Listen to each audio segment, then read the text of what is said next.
পাহাড়ি ঢল এবং ভারী বর্ষণে সুনামগঞ্জে বন্যা দেখা দিয়েছে এবং এই বন্যার কারণে যেই সড়ক ধরে মানুষজন সিএনজি, অটোরিকশা কিংবা মোটর বাইকে যাতায়াত করতেন সেই সড়কে এখন সড়কে নৌকা চলছে এবং সেই নৌকায় চড়ে চড়েই আপনাদেরকে এখানকার সবশেষ পরিস্থিতি জানাচ্ছি। আপনাদের সঙ্গে রয়েছে আমি মামুন সোহাগ। গত কাল থেকে আসলে পানির মাত্রা একটু একটু করে বাড়তে শুরু করেছিল, তবে সবশেষ যে খবরটি আমার হাতে রয়েছে সেই খবরটি হলো সুনামগঞ্জে কিন্তু এরই মধ্যে বিকালের পর থেকে বৃষ্টি কমতে শুরু করেছে এবং বলতে গেলে এখন কিন্তু বৃষ্টির মাত্রা একেবারেই নেই এবং আকাশও কিন্তু পরিচ্ছন্ন হতে শুরু করেছে এবং খোঁজ নিয়ে জানতে পেরেছি যেই পথ ধরে আসলে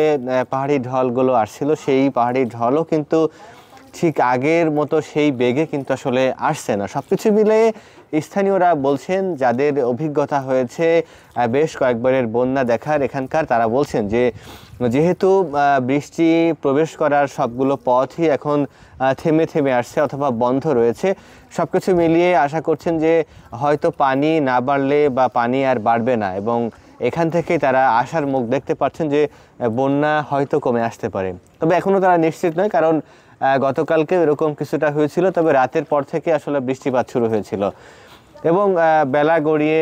সন্ধ্যা নেমেছে এবং এই বিদঘুটে অন্ধকার এবং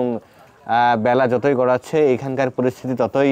অস্বাভাবিক হয়ে উঠছে, কারণ বাসা বাড়ির সামনেই এর সড়কগুলোতেও পানি রয়েছে এবং পানি জমাট বাঁধা পানি থেকেও কিন্তু পোকামাকড় ঘর বাড়িতে ঢুকে পড়ছে এবং সেখান থেকেই বিশেষ করে বয়স্ক এবং শিশুরা তারা কিন্তু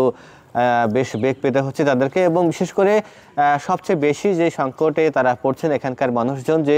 বিশুদ্ধ খাবার পানি এবং খাবার সংকট এবং শুকনো খাবার খেয়ে টানা কয়েকদিন তারা তাদের যাতায়াত, তাদের জীবন জীবিকা নির্বাহ করলেও খুব বেশি সময় আসলে টিকে থাকা যাচ্ছে না বিধে তারা এখন উপায় খুঁজছেন যে কি উপায়ে আসলে এখান থেকে বের হয়ে একটু ভালো থাকা যায়। কেউ কেউ নিরাপদ আশ্রয়ে যাচ্ছেন, আশ্রয় কেন্দ্রগুলোতে, কেউ কেউ হোটেলে যাচ্ছেন। সব কিছু মিলিয়ে এখানকার পরিস্থিতি কিন্তু প্রধান সড়কে নৌকা চলাচল করছে এবং সাধারণ মানুষজনের এই পথ ধরে সুনামগঞ্জের উত্তর মল্লিকপুর অর্থাৎ পৌরসভার এলাকায়, এই পৌরসভা এলাকায় একমাত্র যাতায়াত ব্যবস্থা হিসেবে রয়েছে কিন্তু নৌকা চলাচল করছে একমাত্র যাতায়াত ব্যবস্থা হিসেবে। সব কিছু মিলিয়ে পরিস্থিতি ঠিক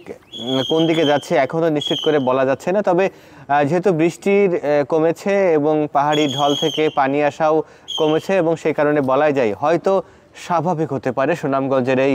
ভয়াবহ বন্যার পরিস্থিতি। দেখে মনে হতে পারে আমি কোনো নদীর কিনারে আছি এবং এই নদীর